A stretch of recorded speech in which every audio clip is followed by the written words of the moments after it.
একদিন গ্রামের একটি স্কুলে পড়ত রায়হান নামে এক ছেলে। সে খুব চঞ্চল ছিল, কিন্তু সত্যবাদী ও পরিশ্রমী। তার বন্ধুরা মাঝে মাঝে পরীক্ষার সময় নকল করত, কিন্তু রায়হান কখনো তা করত না। একদিন ইংরেজি পরীক্ষায় খুব কঠিন প্রশ্ন এলো। রায়হানের বন্ধুরা সবাই একে অপরের খাতা দেখছিল, কিন্তু রায়হান শুধু নিজের মতো করে লিখে গেল। ফলাফল বের হওয়ার দিন সবাই অবাক, রায়হান প্রথম হয়েছে। শিক্ষক তাকে জিজ্ঞেস করলেন, এর থেকে বড়, রায়হান, তুমি তো নকল করনি, তবুও কিভাবে এত ভালো করলে?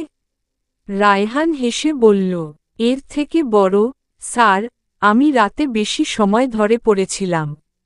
নিজের উপর ভরসা ছিল। শিক্ষক খুশি হয়ে বললেন, এর থেকে বড়, সত্যতা ও পরিশ্রমের ফল কখনো ব্যর্থ হয় না। তুমি সবার জন্য উদাহরণ। সেই দিন থেকে স্কুলের সবাই সিদ্ধান্ত নেয়, আর কেউ নকল করবে না, সবাই নিজের চেষ্টা করবে।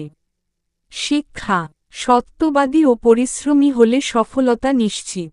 অন্যায়ের মাধ্যমে পাওয়া সাফল্য কখনো স্থায়ী হয় না।